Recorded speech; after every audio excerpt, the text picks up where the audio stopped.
नाज़रीन, असां सां रिपोर्ट शेयर कई आहे नूरियाबाद खां अरशद अली। रिपोर्ट मूजिब मंज़ूर हुसैन पालारी चवे थो त नूरियाबाद मोटरवे M9 लॻ दादा भाई सीमेंट फैक्ट्री गाज़ी अब्बास जे साम्हूं मां हिकु प्लाट ते चौकीदार आहियां। मां पंहिंजी ड्यूटी ते वेठल हुअसि त ओचितो 3 गाॾियूं 4x4 बग़ैर नंबर प्लेट जे मुंहिंजे प्लाट ॾांहुं अचणु लॻियूं। मूं उन्हनि जी हक़ीक़त पुछा कई त उन्हनि माण्हुनि मूं ते हिकदमि हथियार सिधा कया।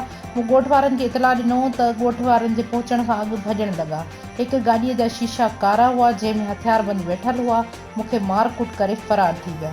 असां अपील था करियूं IG सिंध DIG हैदराबाद ऐं नूरियाबाद पुलिस खे त साफ़ शफ़ाफ़ जांच करे उन्हनि हथियारबंदनि खे गिरफ़्तार कयो वञे। मंज़ूर हुसैन पालारी चयो त अॼु नूरियाबाद पुलिस थाणे ते FIR दर्ज करणु वियसि त SHO मौजूदु न हुअण करे ॿियनि चयो त तव्हां सुभाणे अचिजो, उन्हनि हथियारबंदनि ते FIR दर्ज कयूं था। मूंसां इंसाफ़ कयो वञे, न त ॿी सूरत में सुपर हाईवे ब्लॉक करे सख़्तु एहतजाज कंदासीं।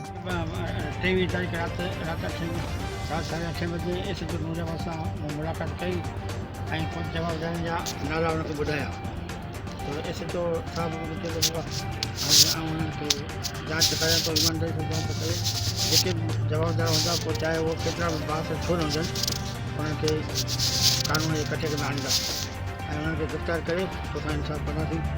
असां जांच कयूं था, पोइ रिपोर्ट दाख़िल कराए पोइ उन खां पोइ हली वियासीं ॻोठ। अञा સુધી पोइ अॼु दुनिया शायदि छुटी बि थी आहे छा, हेसि ताईं त पोइ मूंखे माना अहिड़ी इतला कान मिली आहे।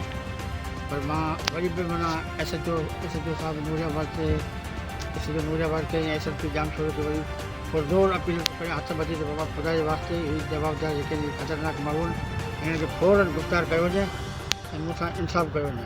ऐं हिकु शरीफ़ माण्हू आहियां, शरीफ़ मिसकिन माण्हू चौकीदार रोज़गार कंदो आहे, बच्चनि जो पेट पालींदो आहे। हीअ बदमाश माना हर ज़मीन ते कब्ज़ो करण चाहिनि या मूंखे क़तल था करण, छा हिन जो मंसूबो कहिड़ो हिन जो मक़सदु मूंसां। ऐं वसवरनि खे अपील थो करियां, पर ख़ासि करे ज़िले जामशोर जो SSP जावेद बलोच साहिब खां ऐं SHO ऐं नूरियाबाद इफ्तिखार बाजवा तमामु हिकु बहितरीनु माण्हू आहे ऐं फर्स्ट क्लास ऑफिसर सुठो माण्हू। मूंखे हुन मां इंसाफ़ जी पूरी उमेदु आहे, पर अफ़सोस सां चवणो थो पए त हेसि ताईं इहे जवाबदार गिरफ़्तार न थिया, अञा ताईं का कानूनी कार्रवाई न थी आहे, त पोइ उन में थोरो छा महसूसु